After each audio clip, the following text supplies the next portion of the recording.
미래를 미리 계산하지 마라. 19세기 말 프랑스의 사회학자 에밀 뒤르켐은 자살론에서 자살을 세 가지 유형으로 구분하였다. 자신이 속한 사회 집단에 통합되지 못했기 때문에 소외감이나 우울증으로 하게 되는 자살, 자신이 속한 집단에 지나치게 융합, 결속되어 집단을 위해 희생적으로 하는 자살, 이 개인이 사회에 대한 적응이 갑자기 차단, 와해되면서 삶의 기준을 상실할 때 발생하는 자살이 바로 그것이다.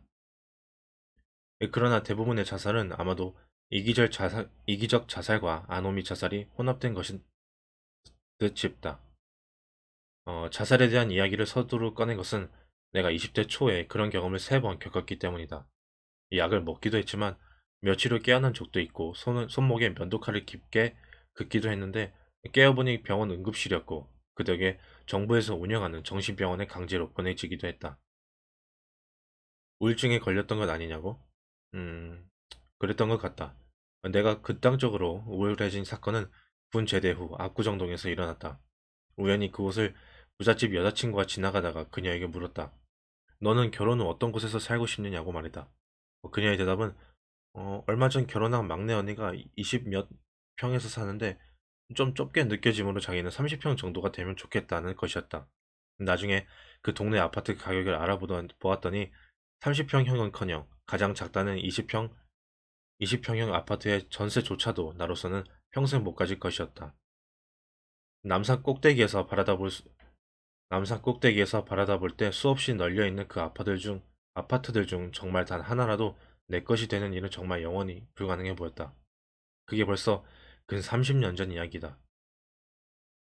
10몇 년 전 음향기기 사업을 했을 때, 왜 그랬는지는 기억이 나지 않지만, 고아 출신의 한 젊은 직원을 고층 건물 옥상으로 데리고 올라가 밤거리를 보여주면서, 저기 저 성냥감 같은 수많은 아파트들 중 네가 들어갈 쉴 곳이 하나도 없어 보이지? 라고 물은 적이 있다.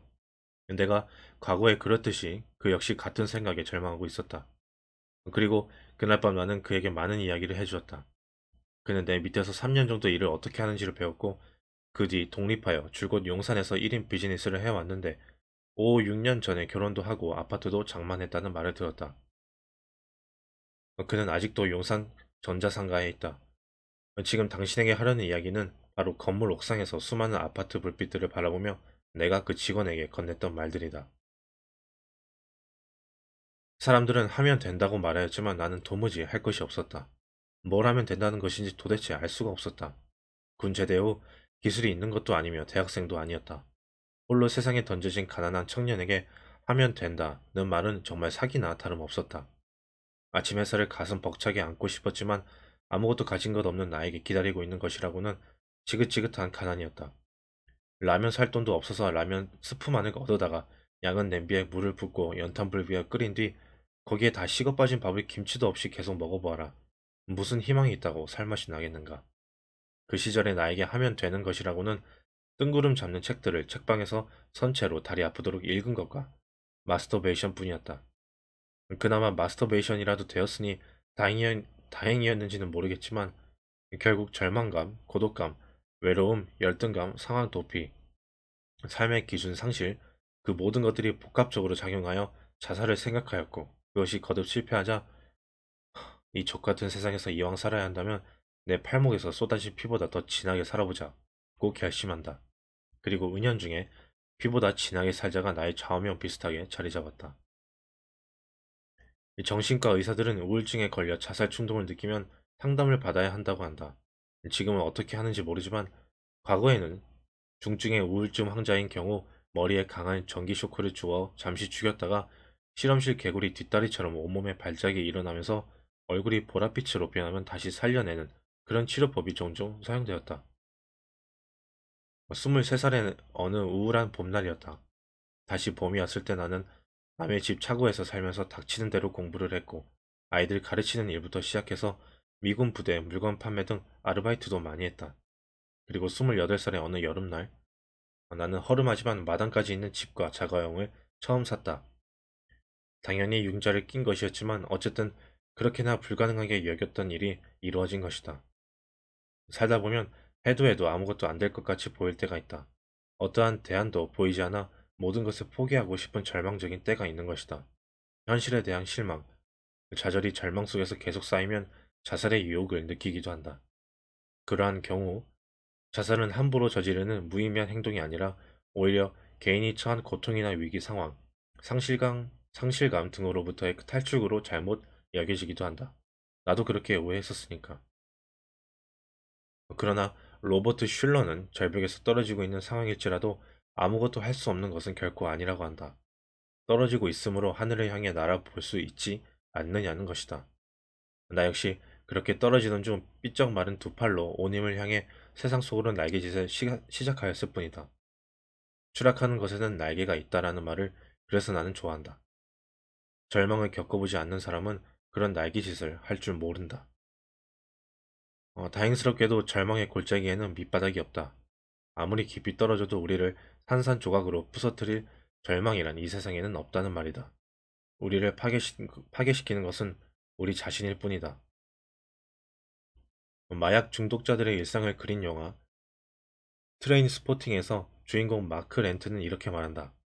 삶을 선택하라. 직업을 선택하라. 미래를 선택하라. 가족을 선택하라. 빌어먹기에 큰 텔레비전을 선택하라. 세탁기, 자동차, CD 플레이어, 전동식 깡통 따위를 골라라. DIY 제품을 고르고 일요일 아침마다 교회에 나가 회개하는 삶을 선택하라. 빌어먹을. 하지만 내가 왜 그런 것을 원해야 하지? 렌트는 평범한 사람들의 평범한 삶을 비웃는 듯 보이지만 그의 독백 속에는 학벌이나 돈, 능력도 없으므로 평범하게 살려야 살 수도 없지 않느냐는 절망이 근저에 깔려있다. 그는 대안으로 마약을 선택하였을 뿐이다. 트레인 포스팅은 영국에서 기차가 처음 생긴 지 얼마 되지 않았을 때 생긴 말로 사람들이 기차의 플랫폼에 모여 역으로 들어오는 기차의 번호를 마치는 게임을 뜻한다. 이 영화의 극작가 존 호지는 이런 게임을 하는 사람들, 즉 트레인 포스터들은 혼돈으로 가득 찬 세상에서 무엇인가를 바로 잡아야겠다는 행동 양태를 가진 사람을 일컫는 것일 수 있으며 이는 영국 젊은이들 뿐 아니라 현지를 사는 모든 젊은이들의 모습이라고 하였다. 결국 트레인 스포팅은 삶은 우리에게 달려오지만 우리는 삶의 번호를 계산하기 때문이다. 잠시만요. 결국 트레인 스포팅은 삶은 우리에게 달려오지만 우리는 삶의 번호를 알지 못하며 다만 번호를 맞히는 게임을 할 뿐이라는 의미를 던져준다. 우리는 왜 절망하는 것일까? 미래의 상황을 현재의 처지에 비추어 미리 계산하기 때문이다. 지금 인류대를 못 다닌다고 해서 10년 후에 성공하지 못할 것이라고. 지금의 빚을 5년 후에도 못 갚을 것이라고. 지금의 봉급으로는 평생 남들처럼 못 살 것이라고 미리 계산하여 체념한다. 지금 가난함으로 평생 가난하게 살 것이라고 미리 계산기를 두들겨 대면서 미래의 삶의 절망적인 번호를 매기고 만다. 내가 그랬듯이 말이다. 하지만 지금 상황이 이러저러하므로 5년 후, 10년 후에도 이러저러 할 것이기에 희망이 없다고? 너무 계산이 빠른 것 아닌가?